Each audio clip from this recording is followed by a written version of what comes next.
அனைவருக்கும் வணக்கங்க. இன்றைக்கி ஒரு நண்பர் கேட்டிருந்தார், சில சமயம் நம்மளால எதுவுமே பண்ண முடியாதுன்னு சொல்லி நம்ம சுற்றி இருக்கிறவங்க சொல்கிறாங்க.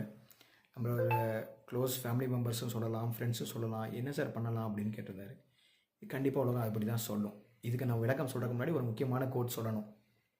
மகாத்மா காந்திஜி அடிக்கடி சொல்லுவார் தன்னோட followers டிசிபிள்ஸ்க்கு.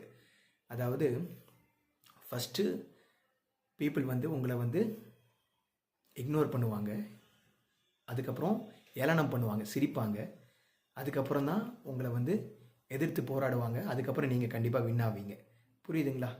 First they will ignore you, they will laugh at you, then they will fight you, then you will win. That's it.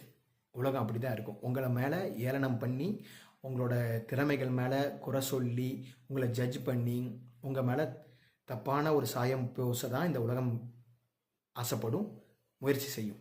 But we should have believe in our own talent.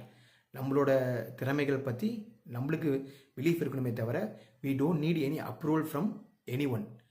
பிறரோட அங்கீகாரம் இருந்தால் தான் நம்மளோட திறமையானவங்கள்னு அர்த்தம் கிடையாது. We should focus on our action. நம்மளோட செயல் மேலே நம்ம கவனம் செலுத்தணுமே தவிர we should not focus on others opinion. பிறரோட கருத்து மேலே நம்ம ஃபோக்கஸ் பண்ண வேண்டிய அவசியம் இல்லை. We should try to B focus on our action. We should stay calm. We should try to win by doing good acts. நன்றி. ஜெய் ஜெகத்.